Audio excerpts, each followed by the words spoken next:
14 اگست اس تاریخ کو جس میں اللہ تبارک و تعالیٰ نے پاکستان قائم فرمایا اور ہمیں مسلمانوں کو ایک خطہ زمین سے نوازا، ایک نئی ریاست عطا فرمائی، اور یہ بھی اللہ تبارک و تعالیٰ کے فضل و کرم کا ایک حصہ ہے کہ پاکستان جس تاریخ میں وجود میں آیا تھا وہ رمضان کی 27ویں شب تھی اور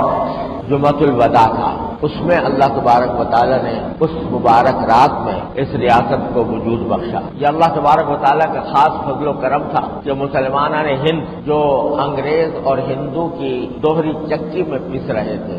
ان کو ان کے مطالبے کے مطابق اللہ تبارک و تعالیٰ نے یہ خطہ زمین، یہ ریاست عطا فرمائی۔ یہ اللہ جل جلالہ کی اتنی بڑی نعمت تھی اور ہے کہ جس پر اللہ تبارک و تعالیٰ کا جتنا شکر ادا کیا جائے کم ہے۔ آج ہم اپنے ملک کے افسوسناک حالات کا بکثرت شکوہ کرتے ہیں اور یہ شکوہ حق بجانب بھی ہے۔ ہم نے اس دوران بہت کچھ غلطیاں کی ہیں اور ان کی سزا بھگتی ہے۔ جس مقصد کے لیے اور جس نام پر یہ ملک قائم ہوا تھا، یعنی یہ نعرہ لگایا گیا تھا کہ پاکستان کا مطلب کیا، لا الہ الا اللہ، اس مقصد کی طرف ہم ابھی تک کوئی بڑی کامیابی حاصل نہیں کر سکے اور ہمیں شکوہ رہتا ہے اور وجہ طور پر رہتا ہے کہ یہاں کی حکومتوں نے اس مقصد سے بے وفائی کی ہے جس مقصد کے تحت مسلمانوں نے اتنی عظیم قربانیاں دی۔ ہمیں یہ شکوہ بھی رہتا ہے اور وجہ طور پر رہتا ہے کہ یہاں بدعنوانی کا بازار گرم ہے۔ ہمیں یہ شکوہ بھی رہتا ہے اور وجہ طور پر رہتا ہے کہ یہاں عریانی اور فحاشی ہے، یہاں لوگوں کو کی جان و مال اور آبرو کی حفاظت نہیں ہے، یہاں لوگوں کے ساتھ ظلم کیا جاتا ہے، غریبوں کے ساتھ ناانصافی ہو رہی ہے۔ یہ سب باتیں اپنی جگہ درست ہیں اور ان سب باتوں کا شکوہ کرنا کوئی غیر معمولی بات نہیں، لیکن ان سب باتوں کے باوجود ہمیں یہ نہیں بھولنا چاہیے کہ پاکستان اللہ تعالیٰ کے فضل و کرم سے آج بھی ہمارے لیے ایک بہت بڑی نعمت ہے، نعمت عظمیٰ ہے، اور اللہ تبارک و تعالیٰ نے اس ملک کی بدولت ہمیں بہت کچھ دیا ہے۔ اللہ تبارک و تعالیٰ کے فضل و کرم سے اس ملک کے وسائل ایسے ہیں کہ شاذ و نادر کسی ملک کو ایسے وسائل مہیا ہوتے ہیں۔ یہاں صحرا بھی ہیں، پہاڑ بھی ہیں، دریا بھی ہیں، سبزہ بھی ہیں، یہاں کھیت بھی ہیں، یہاں اللہ تبارک و تعالیٰ نے بہت کچھ عطا فرمایا ہے۔ بہت سے ملکوں کے اندر کوئی یہ وسائل مہیا نہیں ہوتے جو اللہ تبارک و تعالیٰ نے ہمیں عطا فرمائے، اور اس لحاظ سے بھی اللہ تبارک و تعالیٰ کی یہ نعمت ہے کہ پورے کرۂ زمین کے اوپر یہ واحد ملک ہے جو جس کے دستور میں یہ بات طے شدہ قرار دی گئی ہے کہ اس کائنات پر حکمرانی اصل میں اللہ جل جلالہ کی ہے۔ پاکستان کا دستور اس کی قرارداد مقاصد سے شروع ہوتا ہے جس میں اس بات کا اقرار و اعتراف کھلے لفظوں کے ساتھ موجود ہے کہ کائنات پر اصل حکمرانی اللہ جل جلالہ کی ہے، اور اگر کوئی شخص حکمران بنتا ہے تو وہ اللہ تبارک و تعالیٰ کی مقرر کردہ حدود کے اندر اس حق کو استعمال کرنے کا پابند ہے۔ آج کی سیکولر جمہوریت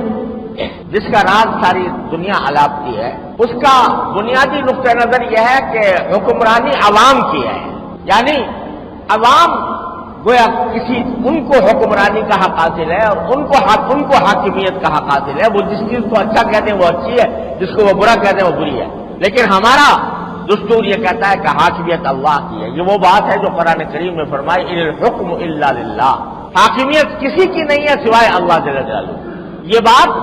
دنیا کے کسی دستور میں موجود نہیں، کسی مسلمان ملک کے دستور میں یہ بات موجود نہیں ہے کہ حاکمیت اللہ کی ہے اور اسی کی مقرر کردہ حدود کے اندر حکمرانی کا حق استعمال کیا جائے گا۔ بڑے بڑے نامور اسلامی ملک موجود ہیں لیکن کہیں پر یہ بات نہیں ہے۔ تو یہ اللہ تبارک و تعالیٰ کے فضل و کرم سے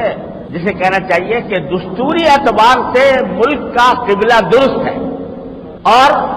یہ ایسا ہے جیسے کہ ایک کافر کلمہ پڑھ لے اور کہتے کہ اشہد ان لا الہ الا اللہ اشہد ان محمد رسول اللہ، تو وہ کفر سے نکل کر اسلام میں آ جاتا ہے، اور اللہ تبارک و تعالیٰ اس کو اسلام کی دولت عطا فرما دیتے ہیں. اگر وہ بعد میں بے عملی کا شکار ہو تو بدعمل کہلائے گا، بے عمل کہلائے گا، اور